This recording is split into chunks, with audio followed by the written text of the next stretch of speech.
Nuestra primera ponente es la doctora Dayana Carolina Fernández Matos, quien es abogada, politóloga, tiene un máster en ciencias políticas y en derechos humanos. Ella es doctoranda en ciencia política docente de la maestría en estudios de la mujer de la Universidad Central de Venezuela. Ha sido consultora de Naciones Unidas, ONUCIDA, del UNFPA, del Consejo Noruego para Refugiados, Hayas, Gobernación del Atlántico, Alcaldía de Barranquilla, Contraloría General del Departamento Archipiélago de San Andrés, entre otras entidades. Es autora de libros y otras publicaciones en Argentina, Colombia, Costa Rica y España, Guatemala y Venezuela en temas de derechos humanos de las mujeres. El día de hoy, la profesora y doctora Dayana Fernández nos hablará de la feminización de las migraciones, testimonio de las mujeres venezolanas migrantes. Adelante, doctora. Buenos días a todas y a todos.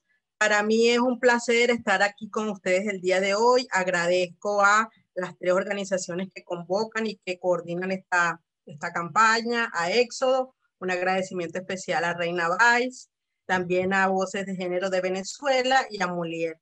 Para mí, como les digo, es un gusto estar aquí hablando de un tema que nos interesa tanto y que además es fundamental este tipo de campañas para de alguna manera mitigar los riesgos que corren las mujeres venezolanas en estos procesos migratorios que estamos viviendo, que ya son, es verdad, Venezuela ya es el éxodo masivo más grande que ha ocurrido en América Latina, no solamente por la magnitud de las personas que han salido, sino por la rapidez y cómo se ha dado este éxodo. Entonces, en ese sentido, yo voy a hablar sobre la feminización de las migraciones y es importante destacar que las mujeres no son nuevas en los procesos migratorios como a veces se pretende. Por el contrario, tomando en cuenta que venimos de sociedades patrilocales, es decir, que quienes se movilizaban cuando se casaban eran las mujeres desde tiempos remotos se han venido desplazando y movilizando. No obstante, cuando hablamos de la feminización de las migraciones, lo debemos enfocar desde dos puntos de vista. Por un lado, desde un punto de vista de que hay más mujeres. Efectivamente, el día de hoy, las mujeres representan aproximadamente el 49% de las migraciones a nivel mundial y en el caso de América Latina, un poco más del 50%. Entonces, es un tema cuantitativo, pero también cualitativo. En la medida que hablar de feminización de las migraciones, lo que significa es visualizar las necesidades, las experiencias y los recorridos vitales de las mujeres de forma independiente, no como algo accesorio, no como un apéndice de las migraciones vista bajo la mirada androcéntrica que solo tiene el hombre como referente, sino que las mujeres en el proceso migratorio tienen sus propias dinámicas. A eso nos referimos.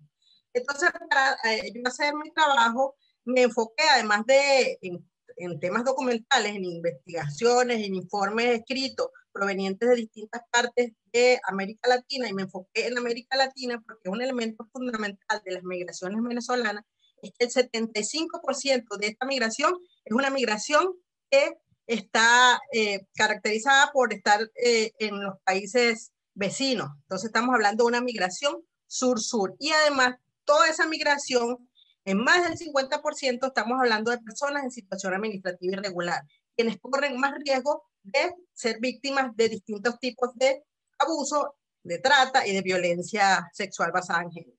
Entonces, por eso los estudios y las investigaciones documentales que usé son de la región. Y por otro lado, en dos trabajos de campo que yo he realizado con mujeres, con 17 mujeres venezolanas, migrantes en el Departamento del Atlántico de Colombia, y con 22 mujeres profesionales. Esta es una entrevista virtual que la hicimos a mujeres que viven en distintos países, desde Canadá, Francia, España, Ecuador, Chile, Colombia, Perú, etc. Entonces, en ambos casos, quienes lean el informe se verán que hay unos nombres, esos nombres no son los propios porque en todo momento se garantizó la confidencialidad de las mujeres. Entonces, un poco los datos, eso lo sabemos ya, los 5 países con el mayor número de población venezolana migrante son en este orden: Colombia, Perú, Chile, Ecuador y Brasil. Es importante destacar, como bien saben ustedes, que ya estos países tienen problemas estructurales complejos, donde las mujeres también están en una situación de desventaja, países que tienen altos índices de violencia basada en género, con una economía o un sector informal bastante amplio y con unas brechas sociales muy grandes. Entonces, es a estos países, en estas situaciones, donde se insertan esa población venezolana que es aún más vulnerable y, por tanto, su inserción social, económica y en general en todos los ámbitos es muy precaria. Entonces, estos datos en relación al número de mujeres, es importante destacar que no hay cifras, no hay datos estadísticos oficiales. Y esa es una de las grandes debilidades. Aquí lo que yo les traigo es de alguna manera, para ubicarnos más o menos cuánto es la proporción de mujeres, tomando en cuenta la matriz de seguimiento del desplazamiento, que como ustedes saben es una metodología que usa la Organización Internacional para las Migraciones. Y lo que podemos ver es, en el gráfico que ustedes ven a su izquierda, es que hay países como Perú o Colombia donde hay más mujeres que hombres y otros países donde hay más hombres que mujeres. Pero no hay una diferencia significativa. El único donde se muestra una diferencia significativa es en Argentina, porque solamente se hizo el estudio en la ciudad autónoma de Buenos Aires. Entonces, como promedio podemos señalar que 53% son hombres, 46% son mujeres y el 1% son identidades no binarias, porque algunos países calculan esto. Como les digo, esto es para hacernos una idea, pero no es una radiografía exacta de la proporción. En esta migración, como en otros ámbitos del accionar humano, tiene un impacto desproporcionado en la vida de las mujeres y básicamente en estos elementos que voy a señalar de aquí. Los roles de género, en su inserción al mercado laboral, en su salud, incluida la salud sexual y reproductiva, en esa violencia contra las mujeres en distintos espacios, la discriminación y la estigmatización y los efectos del COVID que, como bien dijo Reina, profundizan esta. Para reiterar, y es fundamental que tengamos claros y claras que estamos hablando de que las mujeres, independientemente de su situación administrativa irregular, tienen derechos humanos. Y estos derechos humanos, establecidos en distintos tratados y pactos internacionales, obligan a los estados a los cuales llegan a garantizarles esos derechos.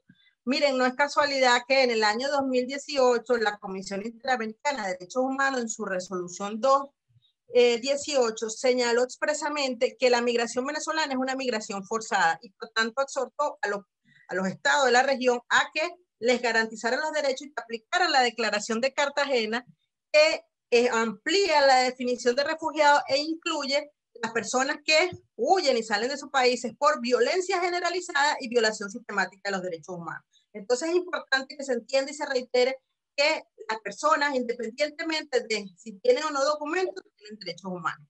Entonces, pero además,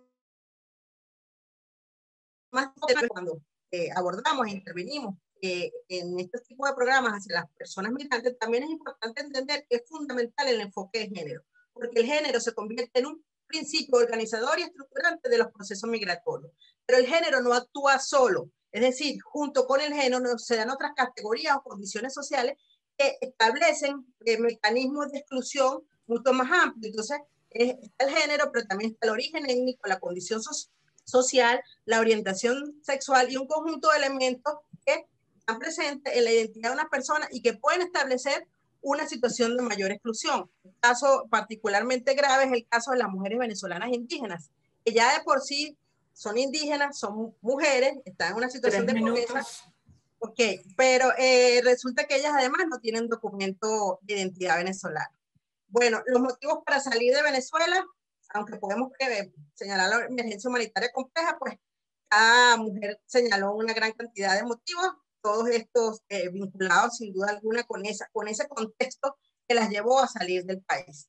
Es importante señalar que los roles de género y de cuidado pueden, en el caso de las migrantes, pueden fortalecer la agencia o por el contrario, reproducir esos roles.